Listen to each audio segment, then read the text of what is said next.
Hello everyone, আসসালামু আলাইকুম। Welcome back to my new blog. আশা করি সবাই ভালো আছেন। আমরা আলহামদুলিল্লাহ এই তো ভালো আছি। আবারও চলে আসলাম দিয়া আলম ব্লগের নতুন আরও একটি ভিডিও নিয়ে আপনাদের মাঝে।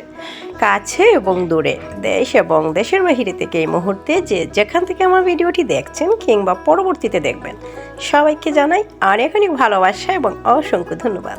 চলুন আজকে আপনাদের সাথে একটা ভর্তা রেসিপি শেয়ার করি। এটা হচ্ছে লাই পাতা ভর্তা, কাবাব, চাটনি, যেই বলুন ঠিক সেটাই আমি আজকে বানাচ্ছি। লাই পাতা হচ্ছে মানে সর্ষে পাতা, আমরা সিলেটিরা এটাকে লাই পাতা বলে থাকি। আর এই ভিডিওটা আমার চ্যানেলে আরও অনেকবারই দিয়েছি, এই পাতার চাটনি, ভর্তা যেটাই বলুন, আর কাবাব। তো এখানে আসলে ঘুম থেকে উঠেই দেখলাম আমাদের পাশের বাড়ি থেকে, যেহেতু আমরা গ্রামে থাকি, সব কিছু টাটকা ফ্রেশ পাওয়া যায়। একজনে দিয়ে গেছেন এই যে লাই পাতাগুলো, মানে এই সর্ষে পাতাগুলো আর কি। আর একজনে দিয়ে গেছে ওনার গাছের একটা লাউ। তো মাশাল্লাহ, লাউটাও খুবই টাটকা এবং একদম কচি ছিল, ফ্রেশ। তো লাউটা আজকে রান্না করিনি। তো ভাবলাম যেহেতু আমার বেশি হচ্ছে পছন্দ লাই পাতার ভর্তা, তো লাই পাতার ভর্তা খেতে কাদের ভালো লাগে বলবেন। আমার আসলে লাই পাতা দিয়ে যারা মাছ দিয়ে তরকারি রান্না করে সেটা চাইতে ভর্তাটা আমার কাছে খুব প্রিয়। তো আজকে আমি সেই ভর্তাটাই বানাই, আমি যেভাবে তৈরি করি সেটাই আপনাদের সাথে দেখাচ্ছি। আর এখানে আমি লাই পাতাগুলো একদম ফ্রেশ টাটকা, দেখতেই পাচ্ছেন গোড়াতে এখনও মাটি লাগানো আছে। ঘুম থেকে উঠে আমি নাস্তা করে আগে এগুলো ফ্রেশ টাটকা এগুলোকে আমি ক্লিন করে নিয়েছি। আর এগুলো ক্লিন করে তারপরে আমি রান্না করব। শিম কেটে কুটে রেখেছিলাম, শিম রান্না করব, ডিম রান্না করব। তো ওগুলো আমি অফ ক্যামেরায় করব, আর এই লাই পাতার ভর্তাটা আপনাদের সাথে শেয়ার করব। তো দেখতেই পাচ্ছেন আমি কেটে কুটে নিচ্ছি। তারপরে হচ্ছে এখানে আমি ডিম সেদ্ধ করে রেখেছি, শিম কেটে কুটে রেখেছি, মাছ ফ্রিজ থেকে বের করে রেখেছি। তো সব কিছু আমি এবার গুছিয়ে নিয়েছি, এবার রান্নাটা বসিয়ে দেবো। তার আগে আমি ডিমগুলো ক্লিন করে নিচ্ছি। আর আজকের ডিমগুলো আমি এক হাত দিয়ে ক্লিন করে নিলাম, আর তাই ভাবলাম একটু আপনাদের সাথে শেয়ার করে, ভালোই লাগছিল। তো দেখুন খুব সুন্দরভাবে এক হাতেই আজকের ডিম ক্লিন করা হয়ে যাচ্ছে ঝটপট করে, তাই একটুখানি ভিডিও শ্যুট করলাম আপনাদের সাথে। ভাবলাম ভালোই লাগলো, এক হাত দিয়ে একটা ডিমও কিন্তু মানে ভাঙেনি, ভালোই লাগছিল। এক হাতে আমি ক্যামেরাটা ধরে আছি, তো ভালোই লাগছে। তো যারা যারা ভিডিওটা এখনও পর্যন্ত দেখছেন সবাইকে অনেক অনেক ভালোবাসা এবং অসংখ্য ধন্যবাদ। কার কেমন লাগছে অবশ্যই জানাবে। আপনাদের সুন্দর সুন্দর কমেন্ট দেখলে আমার খুব ভালো লাগে, আর সুন্দর সুন্দর কমেন্টগুলো পড়তেও আমার ভালো লাগে। আসলে আমরা গৃহিণীরা যারা, তারা ঘুম থেকে উঠেই দেখবেন মানে সকালে কাজের শেষ নেই। ঘুম থেকে উঠে ঘরদোর গুছানো, বিছানা গুছানো, বাচ্চাদেরকে স্কুলে নিয়ে যাওয়া, টিফিন রেডি করা, তারপর আবার রান্না করা, তারপর আবার দুপুরের খাওয়া দাওয়া করে আবার বাসন মাজা, কাজের বেটির মতো এইসব করতে করতেই সারাদিন চলে যায়, কাজের কোনো শেষ নেই। তো দেখতেই পাচ্ছেন এখানে কিন্তু আমি পিস মাছ নিয়েছি, সর্ষে পাতার সাথে মাছটাও দিয়ে দেবো ভর্তার মধ্যে। তো তার সাথে আমি এখানে বড় সাইজের এক পিস মাছ নিয়েছি আমি, এটা ছিল পাঙাশ মাছের পিস। আর এই পাঙাশ মাছের পিসটা আমি ফুটন্ত গরম পানিতে এক পিস লেবু দিয়ে এটাকে আমি সেদ্ধ বসিয়ে দিয়েছি। এটা সুন্দর করে সিদ্ধ হলেই হয়ে যাবে। তো এটার সাথে ভাবলাম সাদামাটা লাগছে, একটু হলুদ দিয়ে দিই। তো তাই একটু সামান্য হলুদ দিয়ে এটাকে সুন্দর করে কুক করে নিচ্ছি মাছের পিসটা। যেহেতু লাই পাতা হচ্ছে একদম অল্প, তাই এক পিস মাছই যথেষ্ট এই পাতার জন্য। মাছের পিসটা কিন্তু অলরেডি সেদ্ধ হয়ে গেছে, এবার আমি এটা ক্লিন করে নেব।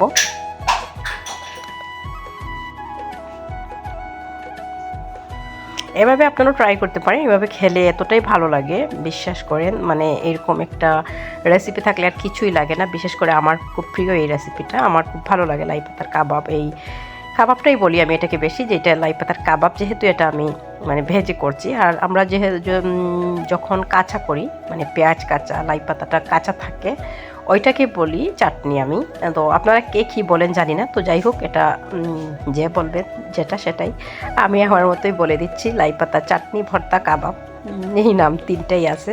আপনারা কী নামে এটাকে রাখেন জানি না, আমি আমার মতো বলে দিচ্ছি। এখানে শুকনো মরিচ দিয়ে দিলাম, 1 কাপের মতো পেঁয়াজ কুচি দিয়ে দিলাম,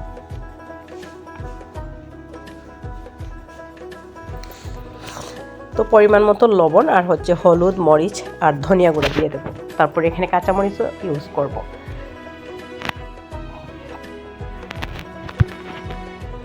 আসলে এটা একদম ইজি একটা ব্যাপার, আপনারা চাইলে এখানে আরও অনেক কিছু মানে অ্যাড করতে পারেন। মরিচের গুঁড়া দিয়ে দিলাম, তারপরে হলুদের গুঁড়া, ধনিয়া গুঁড়া একটুখানি, আর কিছুই লাগবে না, এটা খেতে অসাধারণ হয়। জাস্ট বিশ্বাস করেন, যারা পছন্দ করেন তারা তো বুঝতেই পারছেন এটা কীরকম একটা খাবার। বিশেষ করে আমরা সিলেটিরা এই ভর্তার জন্য সবাই কিন্তু খুবই পাগল এরকম একটা ভর্তা থাকলে।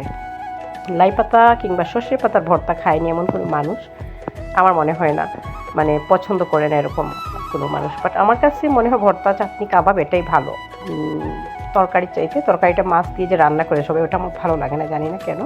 আপনাদের কাছে এই সরিষে পাতা কিংবা লাই পাতা যেটাই বললেন, কার কাছে কেমন লাগে ভর্তা কিংবা মাছ দিয়ে তরকারিটা রান্না করলে অবশ্যই জানাবেন। আমার কাছে কিন্তু এটাই ভালো লাগে বেশি, তাই আমি আমারটাই করে আপনাদের সাথে শেয়ার করলাম। ভক করছি কিন্তু হয়তো বিরক্ত লাগছে সবার, অবশ্যই সেটাও জানাবেন যাদের বিরক্ত লাগছে। কারণ আমি অনেক সময় ভয়েস ওভার না করে ভিডিও দিই, তখন আবার অনেকে কমেন্ট করে তোমার ভয়েস না শুনলে ভালো লাগে না। তো কি করব, দুষ্ট মিষ্টি কথাগুলো বলি আপনাদের সাথে।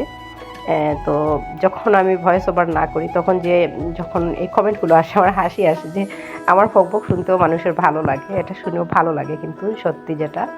তো থ্যাংক ইউ সো মাচ যারা আমার ভয়েস শুনে এরকম সুন্দর সুন্দর কমেন্ট করেন। আপনাদেরকে যেহেতু ফ্রেশ ছিল এই সর্ষে পাতাটা, তাই দেখুন এটা কিন্তু সেদ্ধ হওয়ার আগেই পানি বের হয়ে গেছে। তো এটা কুক হওয়ার জন্য কিছু সময় আমি ঢাকনা দিয়ে ঢেকে রাখছি যাতে করে সুন্দরভাবে এটা কুক হয়।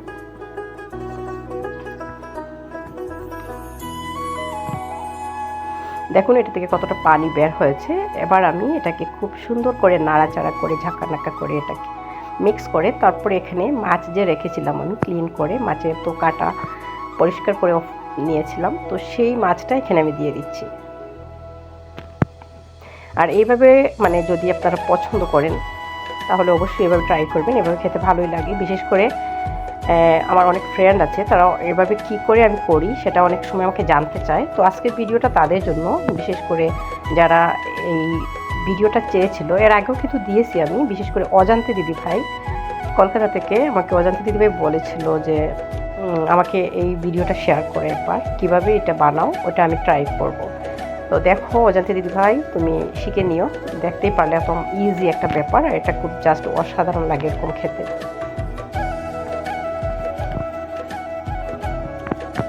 তো যারা ধৈর্য সহকারে দেখছেন ভিডিওটা, আশা করি ভালো লাগছে আজকের ভিডিওটা আপনাদের কাছে। তো ফাইনালি কিন্তু হয়ে আসছে, দেখতেই পাচ্ছেন শুকিয়ে গেছে একদম জলগুলো, আর কোনো ধরনের এখানে পানি বের হচ্ছে না, সুন্দরভাবে কুক হয়ে যাচ্ছে। এবার আমি সুন্দরভাবে এটাকে চুলাটা অফ করে একটা প্লেটে তুলে নিচ্ছি। কালারটা দেখুন মাশাআল্লাহ এসেছে এবং খেতেও কিন্তু দুর্দান্ত হয়েছিল। আর এটা থেকে অনেক তেল বের হয়েছে, এই দেখুন তেলগুলো কিন্তু সাইডে দিয়েই, তো ভালোই লাগছিল খেতে মাশাআল্লাহ। ফাইনাল লুকটা দেখতেই পারলেন। আজকের এই ভর্তাটা আপনাদের কাছে কেমন লাগলো অবশ্যই জানাবেন। এরকম সর্ষে পাতার ভর্তা যারা মানে খেয়ে দেখেননি এখনও, অবশ্যই ট্রাই করবেন। তো সবাই ভালো থাকবেন, সুস্থ থাকবেন এবং সবসময় সবাই দিয়া আলম ব্লগের সাথেই থাকবেন।